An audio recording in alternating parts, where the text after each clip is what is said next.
اعوذ باللہ من الشیطان الرجیم بسم اللہ الرحمن الرحیم اللہم صلی علی محمد وعلی آل محمد کما صلیت علی ابراہیم وعلی آل ابراہیم انک حمید مجید اللہم بارک علی محمد وعلی آل محمد کما بارکت علی ابراہیم وعلی آل ابراہیم انک حمید مجید۔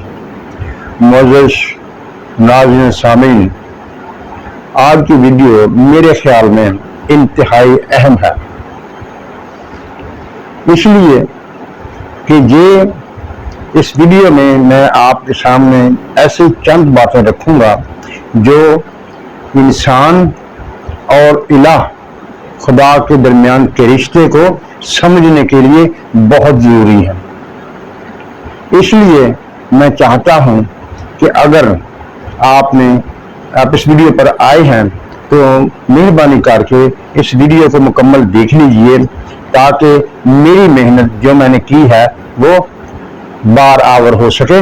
مجھے پتا چلے کہ میری محنت آپ نے پوری ویڈیو دیکھی تو میری محنت کامیاب ہوگی۔ کیا وہ باتیں ہیں؟ اس میں 3 الفاظ آپ کے سامنے رکھوں گا اور ان کی تشریح کروں گا اور ان کا آپس میں تعلق بھی آپ کے سامنے بیان کروں گا۔ پہلا لفظ ہے نیت، دوسرا لفظ میزان اور تیسرا لفظ الہ۔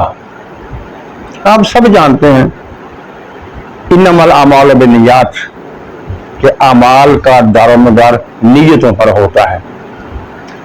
اگر آپ اچھی نیت سے کام کریں گے تو ہو سکتا ہے اس میں وہ کام عام لوگوں کے لیے اچھا نہ ہو، لیکن آپ کی نیت اچھی ہونے کی وجہ سے وہ آپ کے لیے باعث ثواب بن جائے گا اور آپ کی نجات کا سبب بنے گا۔ ایک حدیث مبارکہ مجھے یاد آ رہی ہے، حضور صلی اللہ علیہ وسلم بیٹھے تھے، صحابہ کرام ساتھ بیٹھے تھے۔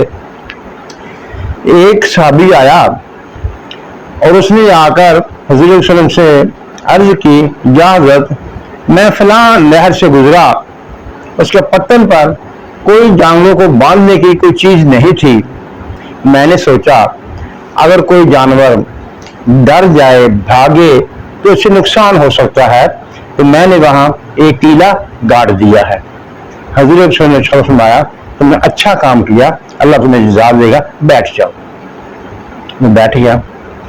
ابھی تھوڑی ہی دیر گزری تھی کہ ایک اور صحابی آیا، اس نے آ کر کہا، یا حضرت دیکھو لوگ کیسے بیوقوف ہیں، فلاں پتن پر، نہر پر جہاں سے لوگوں کا گزر ہوا تھا، کسی آدمی نے ایک قلعہ وہاں پر گاڑ دیا تھا، اگر اس کے ساتھ کسی کو ٹھوکر لگے، وہ نہر میں گر جائے تو نقصان ہو جائے گا، میں نے وہ قلعہ اکھاڑ دیا ہے۔ حضور صلی اللہ علیہ وسلم نے فرمایا تم نے اچھا کام کیا، اللہ تمہیں جزا دے گا۔ دیکھیے دونوں صحابہ نے ایک دوسرے کو الٹ کام کیا، لیکن دونوں کی نیت نیک تھی، خیر تھی، اس لیے دونوں اجر کے حقدار بنے۔ یعنی کوئی بھی کام آپ جو کرتے ہیں اس کا انحصار آپ کی نیت پر ہوتا ہے، لیکن ایک بات یاد رکھنے کی ہے، نیت کا علم صرف آپ کو ہے، دوسرا آدمی آپ کی نیت کے بارے میں نہیں جان سکتا، لیکن ایک ہستی اور بھی ہے جو نیتوں کو جانتی ہے، آگے چل کر میں اس کا ذکر بھی کروں گا۔ اب دوسرا لفظ جو میں نے آپ کے سامنے رکھا تھا وہ میزان تھا۔ میزان عام ترازو کہتے ہیں، لیکن میں اس میزان کی بات کر رہا ہوں جو اللہ تعالیٰ محشر کے دن قائم کرے گا، جس میں لوگوں کے اعمال کو تولا جائے گا۔ لیکن یہاں دیکھیے ہمیں جو اجر و ثواب کی بشارت دی جاتی ہے اس میں گنتی کا لحاظ ہے، یعنی اگر آپ قرآن شریف قرأت کرتے ہیں تو ہر لفظ پر آپ کو 10 نیکیاں ملیں گی۔ اسی طرح مختلف اعمال کا مختلف طرح سے بیان کیا گیا، لیکن سب جزا گنتی کی صورت میں ہے، اور گناہوں کی سزا جو ہے وہ بالمثل ہے۔ بالمثل سے کیا مراد لیں گے ہم؟ ایک تو یہ ہے، یعنی آپ نے گناہ کیا، جیسا گناہ کیا ویسے اس کے ایک کے لحاظ سے اس کی سزا ملے گی، لیکن ایک اور بھی چیز ہے، یعنی جس طرح نیکی کے لیے نیت ضروری تھی، اسی طرح جس شدت سے، جس چاہت سے، جس کوشش سے آپ نے گناہ کیا ہے، اس کے لحاظ سے اسی کی مثل اس کو آپ کو سزا ملے گی۔ لیکن یہاں بھی وہ نیت، وہ کوشش، وہ تگودو یا تو آپ جانتے ہیں یا ایک ہستی اور ہے وہ جانتی ہے۔ اب جب وہ تولے جائیں گے تو ان کا انصاف وزن وہ کیسے بنے گا، یہ میں تھوڑا سا آگے چل کر آپ کے سامنے بیان کروں گا۔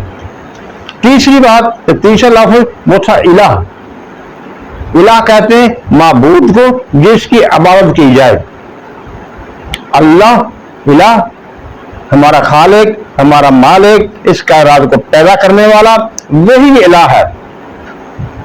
اب پیچھے ہم دیکھ آئے ہیں نیت اور وزن، یعنی اعمال کے وزن اور نیت، وزن نیتوں کے حساب سے ہوگا۔ تو اس کے لیے ضروری ہے کہ الہ ایک ایسی ہستی ہو جو ہمارے دلوں کے بھید تک جانتی ہو، جو ہماری مختلف کیفیات کو جانتی ہو۔ اسی لیے بزرگان دین نے الہ کے لیے کچھ ضروری صفات بیان کی ہیں، جن میں سے علم، حیات، قدرت اور ارادہ، یہ وہ بنیادی صفات ہیں جن کا الہ کے لیے ہونا ضروری ہے۔ یعنی اگر علم ہوگا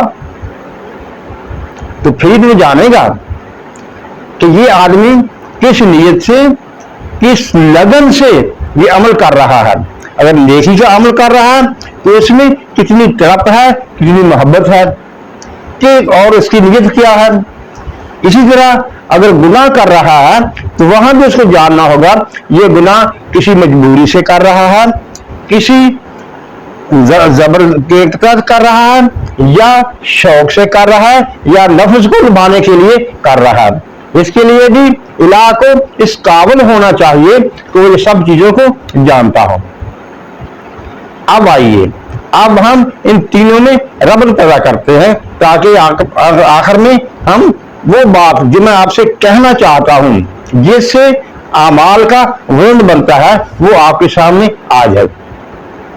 دیکھیے وزن کیسے بنے گا، کیونکہ یہاں تو نیک اعمال پر گنتی کے لحاظ سے جزا ہے، لیکن آخرت میں جب یوم حساب ہوگا تو وہاں پر اعمال تولے جائیں گے، ان کا وزن ہوگا۔ ان کا وزن کیسے بنے گا؟ ان کا وزن اس کیفیت پر ہوگا جس کیفیت کے اعتبار سے، جس کیفیت کے اندر آپ وہ عمل کر رہے ہیں۔ میں ایک مثال دیتا ہوں۔ اگر آپ نماز پڑھنے کے لیے آئے، آپ نے وضو بھی کیا، ٹائم پر مسجد بھی گئے، بعض جماعت نماز بھی ادا کی، لیکن آپ کا دل نہیں چاہ رہا تھا، آپ کا دل نماز میں نہیں لگ رہا تھا، اور ایک آدمی جو دل سے، کیفیت سے، محبت سے آیا، وضو کیا، نماز ادا کی، دونوں کی نماز میں فرق اور دونوں کو جزا میں فرق، اور یہ بات صرف اور صرف الہ ہی جانے گا، کیونکہ اس کے لیے جو میں نے آپ کے سامنے بات رکھی، حیات، علم، قدرت اور ارادہ، ایسی بنیادی صفات ہیں جس کا حامل الہ کو ہونا چاہیے۔ الہ کا علم مزید ہونا چاہیے، سب پر حاوی ہونا چاہیے، کوئی اس سے اوپر نہیں ہو سکتا۔ اگر کوئی اس کے اوپر ہوگا تو وہ الہ نہیں رہے گا۔ الہ کے لیے ضروری ہے کہ سب سے زیادہ عالم ہو، سب سے زیادہ قدرت والا ہو، سب سے زیادہ قدرت رکھتا ہو۔ یہ وہ چیزیں ہیں جو الہ کو الہ بناتی ہیں، اور اسی سے جو ہمارا تعلق الہ کے لیے ہوگا، جس قدر شدت سے ہم الہ کو جانیں گے، جس قدر شدت سے ہم الہ کی طرف بڑھیں گے اور اس سے محبت کریں گے، اسی قدر ہمارے اعمال میں وزن پیدا ہوگا۔ ناظرین کرام، میں جلدی میں بہت سی باتیں کر گیا،